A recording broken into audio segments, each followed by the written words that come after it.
Ya, Assalamualaikum warahmatullahi wabarakatuh. Kali ini saya akan bahas turunan fungsi implisit. Ya. Jadi sebelum saya bahas tentang turunan fungsi implisit, saya akan sedikit singgung macam-macam fungsi menurut hubungan antar variabelnya. Fungsi itu dibedakan jadi 3, ya. Yaitu ada fungsi eksplisit, ada fungsi implisit, dan fungsi parameter. Ya, fungsi eksplisit itu Y sama dengan Fx, yaitu X-nya variabel bebas dan Y-nya variabel terikat. Jadi seperti fungsi-fungsi yang sudah kita kenal sebelumnya, itu adalah fungsi eksplisit. Yang kedua, fungsi implisit. X dan Y ini tidak ada variabel bebas, tidak ada variabel terikat, mereka mempunyai kedudukan yang sama.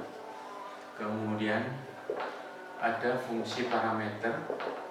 X dan Y itu tidak terhubung secara langsung, tapi ada variabel ketiga yang menghubungkan X dan Y, misalkan T. Nah, T ini yang disebut dengan parameter.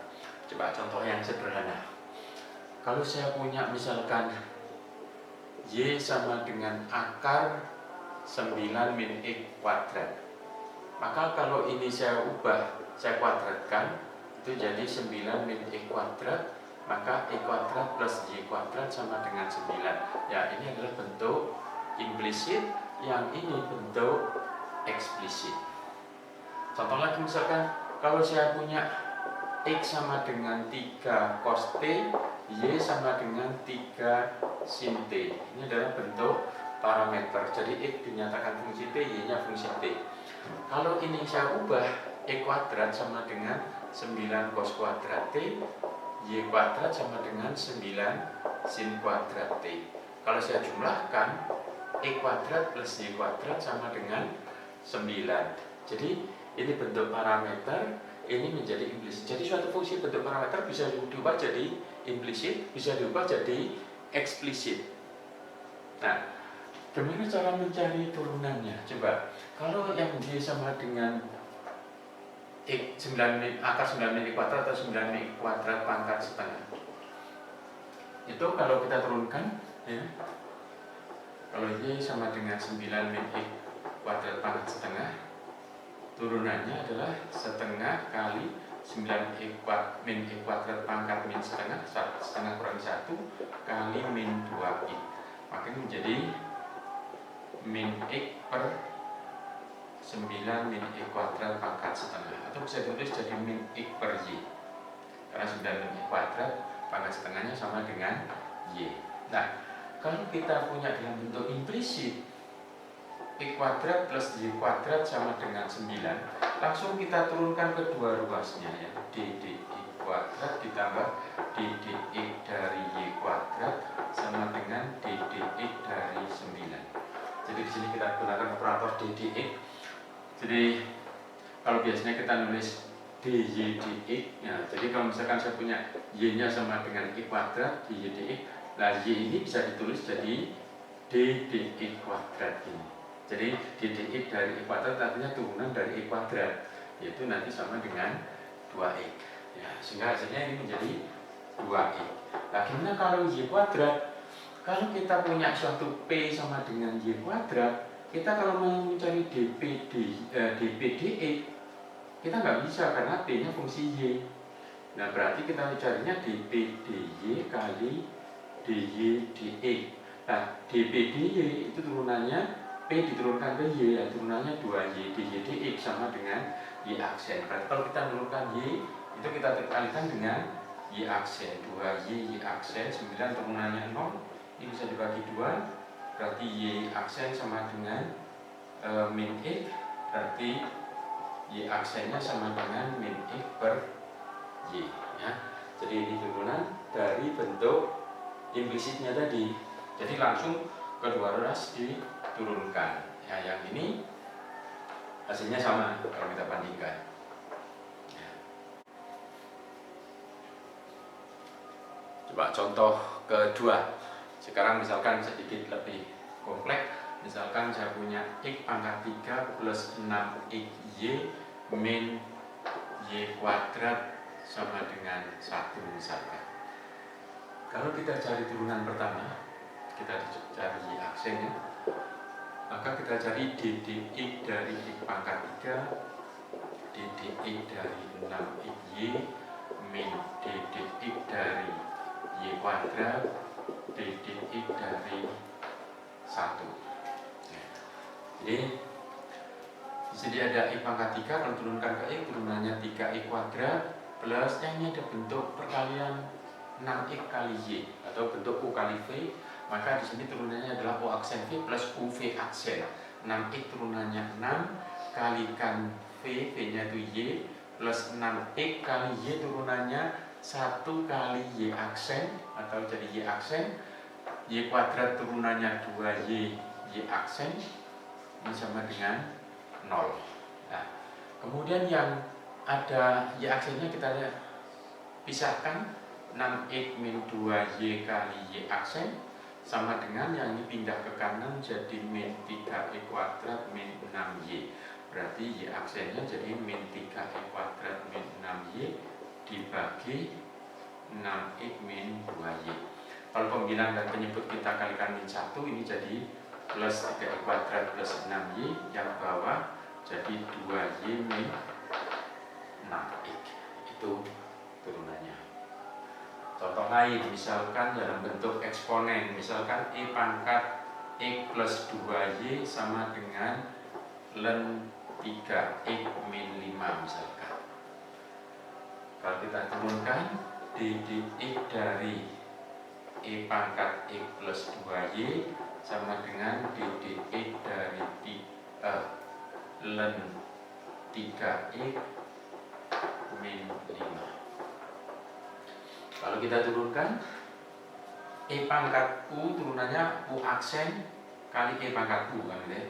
U aksen berarti turunannya X itu 1, 2Y turunannya 2Y aksen kali E pangkat U X plus 2Y sama dengan ln U itu turunannya U aksen per U, maka ini menjadi 3 per 3X, 5 turunannya 0. Nah, sehingga hasilnya 1 plus 2Y aksen menjadi 1 per X E pangkat X plus 2Y, atau satunya kita pindah ke kanan, 2Y aksen sama dengan 1 per X E pangkat, ini bisa tulis min X plus 2Y, jadi pangkat negatif, min 1, ini 1 pindah jadi min 1, berarti Y aksennya jadi 1 per 2X E pangkat min X plus 2Y min setengah. Itu turunannya. Itu kalau dalam bentuk eksponen. Nah, satu lagi misalkan dalam bentuk trigonometri misalkan sin 3Y min 2X sama dengan cos 2X plus Y misalkan. Kalau kita turunkan, DDX dari sin 3Y min 2X sama dengan DDX dari cos 2X plus Y, saya jadikan 1. Turunannya sin itu adalah, ini kalau U berarti U aksen kali cos ya. Jadi U aksen kali cos, maka di sini menjadi 3Y aksen min 2 ya, 2X min ini 2 turunannya, ini jadi cos 3Y min 2X, cos 2X turunannya min 2 sin 2X plus Y aksen. Nah, yang Y aksen kita jadikan 1, yang jadi ini 3Y aksen cos 3Y min 2X dikurangi 2 cos 3Y min 2X min 2 sin 2X plus Y aksen. Nah, yang Y aksen ini dengan ini kita jadikan 1, itu Y aksen jadi 3 cos 3Y min 2X min 1 ya.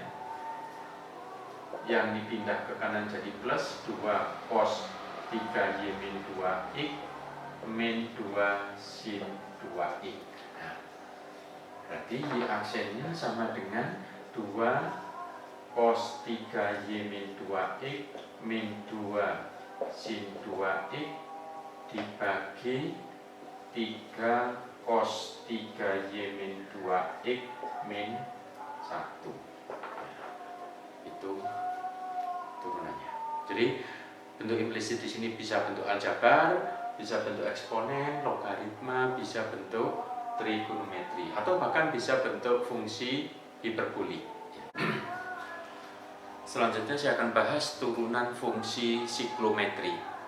Itu fungsi siklometri atau disebut juga dengan inverse fungsi trigonometri. Jadi ada 6: arkes sin, arkes cos, arkes tangen, kotangen, arkes sekan, dan kosekan. Coba kalau kita perhatikan rumus untuk arkes sin dan arkes cos itu bentuknya sama, hanya beda tanda. Kalau cos negatif, U aksen per akar 1 min U kuadrat. Kalau tangen dengan kotangen juga hanya beda tanda, U aksen per 1 plus U kuadrat. Jadi kalau yang kotangen turunannya negatif, ya. Sama seperti turunan trigonometri yang depannya C itu turunannya negatif.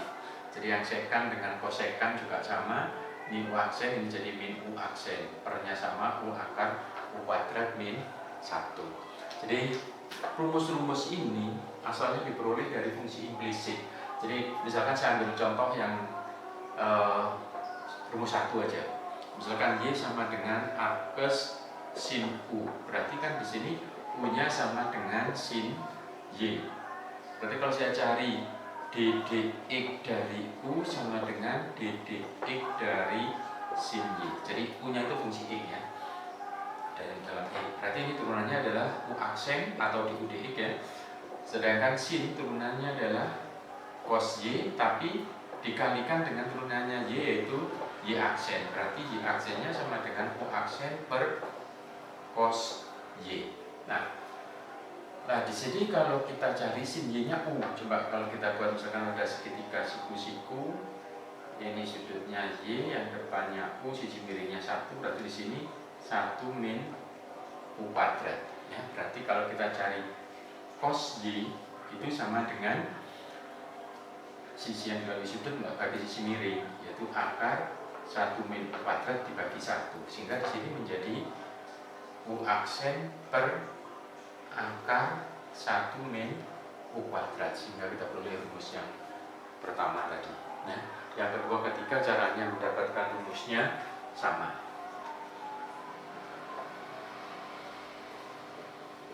Misalkan kalau saya punya Y sama dengan arkes cos 2X plus 1 misalkan. Maka di sini kalau kita cari Y aksen sama dengan U aksen tapi negatif, ini min 2X turunannya 2 per U-nya 2X plus 1 akar 1 min U kuadrat, 1 dikurangi 2X plus 1 kuadrat, sehingga jadi min 2 per 2X plus 1 akar 1 min 2X, ini kalau dikuadratkan jadi 4X kuadrat plus 4X plus 1, atau ini jadi min 2 per 2X plus 1, ini akar min 4X kuadrat min 4X. Nah, ini turunannya. Jadi untuk mencari turunan kita nggak perlu mengubah dalam bentuk implisit lagi, tapi kita langsung gunakan rumus yang sudah ada. Misalkan lagi, kalau misalkan saya punya Ft sama dengan arkes tangen 1 plus X per 1 min X misalkan. Jadi kalau kita cari F aksen T itu punya berbentuk U per V ini ya, ini punya. Berarti rumusnya kan jadi U aksen per 1 plus U kuadrat. U aksen berarti turunannya ini jadi X turunannya 1 kali 1 min X min 1 plus X kali min 1 turunannya min X per V kuadrat 1 min E kuadrat dibagi 1 plus U kuadrat. Jadi 1 plus E per 1 min E kuadrat. Nah, di sini pembilang dan penyebut memuat 1 min E kuadrat. Jadi kalau yang atas saya kalikan 1 min E kuadrat, yang bawah juga saya kalikan 1 min E kuadrat, maka hasilnya jadi ini bisa nih 1 min E dikurangi ditambah 1 plus E. Berarti 1 tambah 1 jadi 2. Ya, jadi 2. Yang min X tambah X 0 ya. Yang ini kalau dikalikan 1 min E kuadrat kan ini 1 ya. Yang ini juga 1, ini 1 kalikan 1 min E kuadrat, 1 min E kuadrat plus 1 plus E kuadrat. Sebenarnya jadi 2 per 1 min 2 X plus E kuadrat ditambah 1 plus 2X plus E kuadrat. Sehingga hasilnya menjadi ini jadi 2 dibagi 2 plus 2E kuadrat, atau jadi 1 per 1 plus E kuadrat. Jadi kedua-dua kita bagi dengan E ya, sehingga kita peroleh 1 per 1 plus E kuadrat. Saya akan berikan contoh satu lagi untuk mencari turunan fungsi siklometri. Misalkan Y sama dengan arkes kosekan seper X ditambah akar 1 min X kuadrat. Ini bisa ditulis jadi arkes kosekan X pangkat min 1, yang ini jadi 1 min X kuadrat pangkat setengah. Kalau saya turunkan, kosekan turunannya negatif, ini X pangkat min 1 turunannya jadi min X pangkat min 2 per U akar, yang jadi U akar U kuadrat min 1. Jadi di sini min U aksen per U akar U kuadrat min 1. Berarti di sini menjadi X pangkat min 1 akar X pangkat min 1 kuadrat min 1 ditambah yang ini turunannya setengah 1 min X kuadrat pangkat min setengah kali turunannya ini min 2X. 1 turunannya 0. Nah, sehingga ini menjadi min jadi plus. Kemudian di sini ada X pangkat min 1 dibagi X pangkat min 2. Ini jadi X pangkat min 1. Sehingga sini jadi X pangkat min 1 per akar X pangkat min 2 min 1 plus, ini bisa dibagi negatif kali positif, ini menjadi negatif X per akar 1 min X kuadrat. Nah, jadi ini menjadi X pangkat min 1 bisa ditulis jadi seper X, yang ini jadi seper X kuadrat min 1 dikurangi X per akar 1 min X kuadrat. Kalau kita sederhanakan, ini jadi X akar 1 min X kuadrat per X kuadrat dikurangi X per akar 1 min X kuadrat. Sehingga hasilnya menjadi ini ada akar dari X kuadrat, ya, ini per dikalikan X jadi 1, sehingga ini jadi 1 per akar 1 min X kuadrat dikurangi X per akar 1 min X kuadrat sama dengan 1 min X per akar 1 min X kuadrat. Jadi ini hasil dalam bentuk yang paling sederhana. Kalau kita menyelesaikan di dalam suatu persamaan, hasil memuat pecahan yang pangkat negatif, berarti ini masih belum sederhana.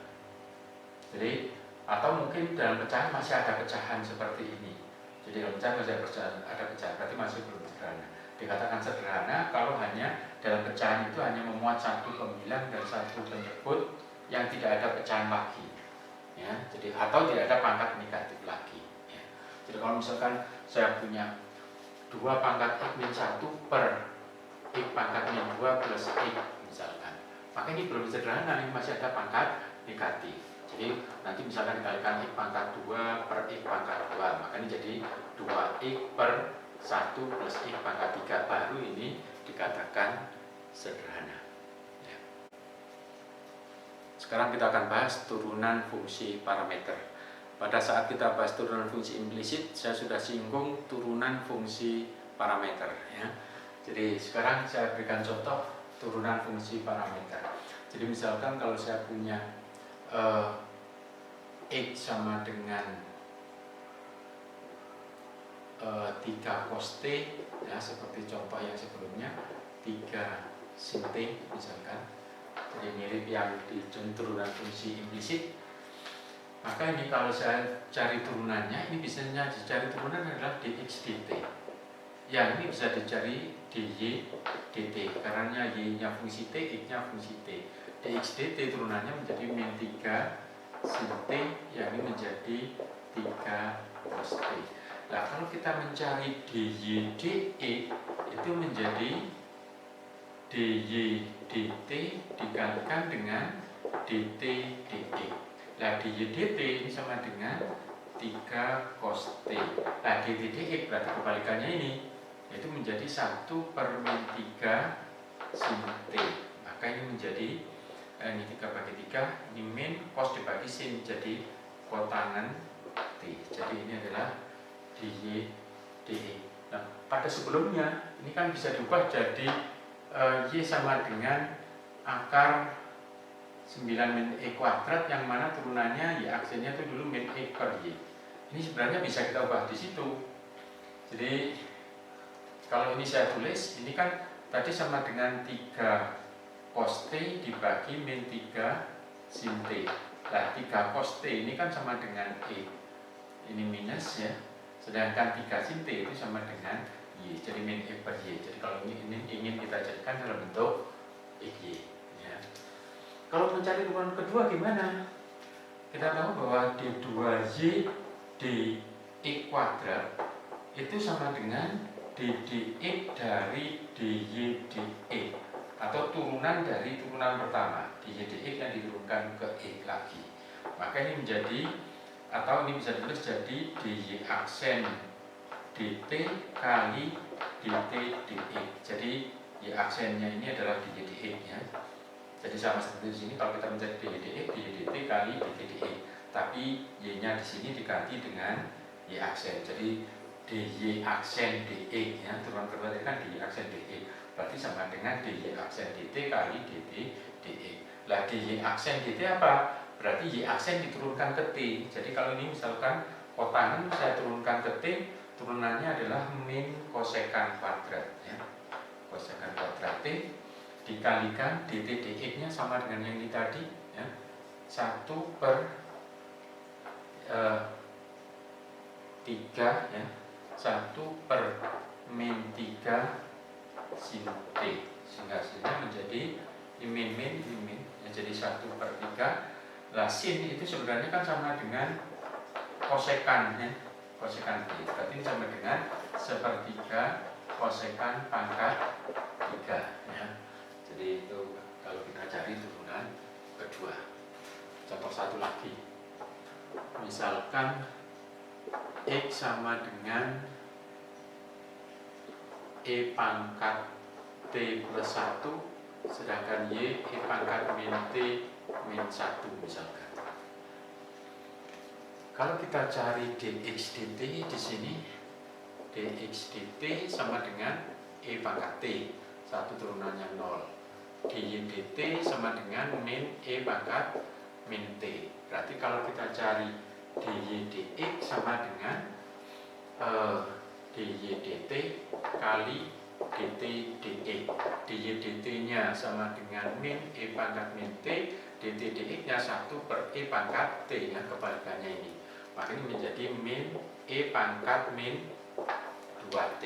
Itu turunan pertama. Kalau misalkan saya cari turunan kedua, d2y dx kuadrat itu sama dengan dy aksen dx kan. Jadi y aksen diturunkan lagi ke e, ini sama dengan dy aksen dt kali dt dx. Nah, dy aksen dt ini diturunkan lagi ke t menjadi 2e pangkat min 2t. Jadi min 2t turunannya min 2 kalikan min jadi plus, kali dt dx nya 1 per e pangkat t sama dengan 2e pangkat min 2 dikurangi 1 jadi min 3. Jadi ini adalah turunan keduanya. Kalau nanti mencari turunan ketiga gimana? D3y dx pangkat 3 itu berarti d double aksen y di e. Berarti turunan kedua yang diturunkan lagi ke e. Berarti ini sama dengan dy double aksen dt kali dt dx. Nah, berarti ini nanti diturunkan lagi ke t. Ya, turunan kedua diturunkan ke T.